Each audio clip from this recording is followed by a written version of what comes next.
Hello Raiders, this is Ezron. Welcome to My Bastion. It's Monday, June 7th, and the Hurndig Fusion went live. Now, admittedly, it is a day earlier than I expected, but overall, I think it's very good news. Here's the actual Fusion requirements, which I think are very much in alignment with, say, the Pixnial Fusion or some of the more recent traditional fusions where you have to get your rares and then ascend them and get your epics and then ascend them and then get your legendary.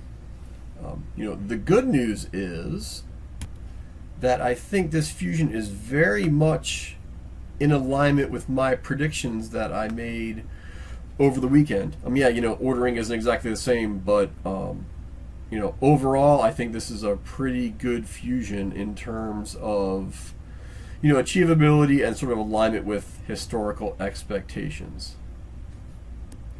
Now, of course, the next question is, how difficult is it and how much work will it be to get the legendary?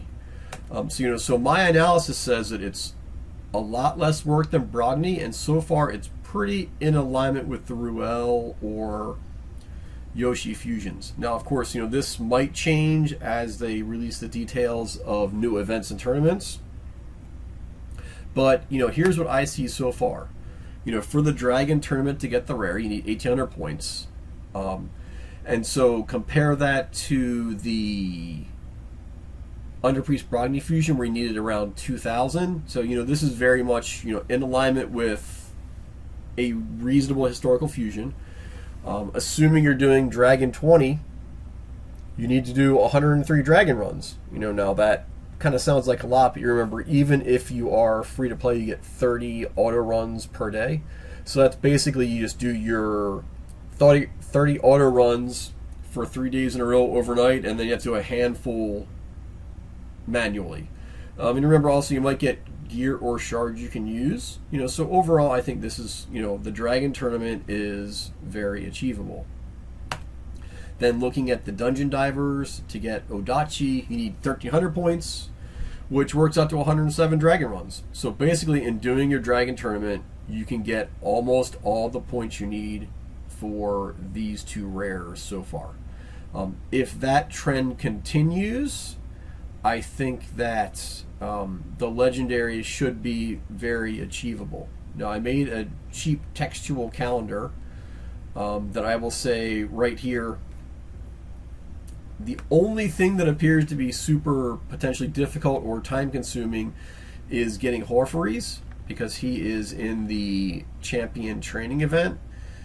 I'm kind of expecting that's going to be in the 8,500 points range, which once I know, I'll go write it down and compare. I'm hoping it's not 12,000 points like it was for Brogni, but we will see.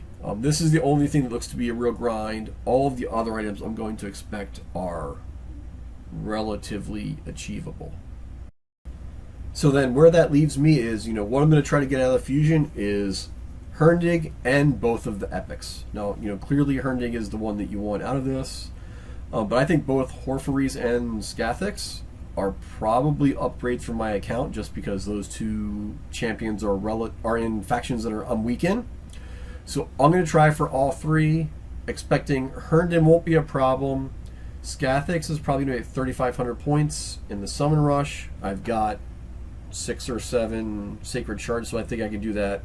And then the big question for me is in Horfries is, can I get all of him? We'll see how it goes, and I might update my plan once I have more data about the various tournaments and events.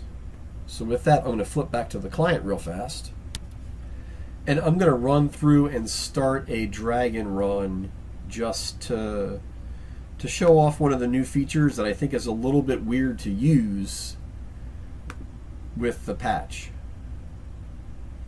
I think I mentioned this before in one of my last video series. For all the fusions, I run the level 20 dungeons just because they have, in general, a higher energy to points ratio. So I click into Dragon 20, and you get the new team setup screen. So here's my Dragon 20 team. It took me a while to actually figure out how to get the team labels to change. I think it's a little bit unintuitive, but to change your team name, you need to go into the UI settings, and then you can change your team name here by clicking on the pen or the pencil for edit, and then changing the name. I just thought that was a little bit of an odd way to do it, but that's how it works. And then you save. Then the other slight oddness is, I'm going to pick this other team, my Spider 20 team. You select the team, close the window, and then the team appears here. There's no like confirm or OK button or anything like that. I think it's a little bit of a weird UI, but as long as it works for you and you understand how it works, that's how you manipulate the user interface. So I'm going to go back, select my Dragon team. I also think it's weird these are check boxes. They probably should be a radio set because you only pick one of them. Close the window. It populates people where you want to go. And then you can start the run. And I will start that run in just a moment.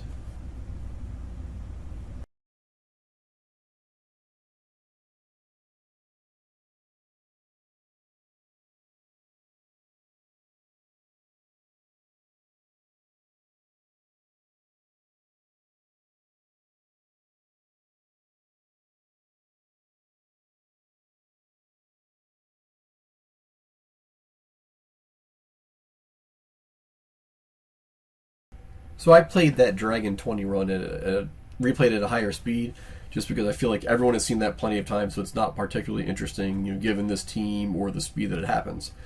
But this is why I do all of my fusion-related work in Dungeon Levels 20, because it was 16 energy to run a level 20 dungeon, and I got 21 points here. I got what is probably, a not-so-awesome accuracy helmet. So I'll just sell that, but the fact of the matter is it costs you 16 energy, and the least that you can get is 16 points. In this case I got 21, so it's kind of an advantage to you just to go through faster if you don't care as much about the gear and get your fusion related work done at this level of dungeons. So with that, I don't think I'm going to do a whole lot else other than tell you that I will be making new videos throughout the week, actually the next 2 weeks, as I progress on the fusion and we discover more things. And then hopefully you'll see over time that the screen fills up and I get more things, and we'll see how I did against my initial goals. So please stay tuned for that, and like and subscribe if you want to see more of this content. This is Ezron signing off.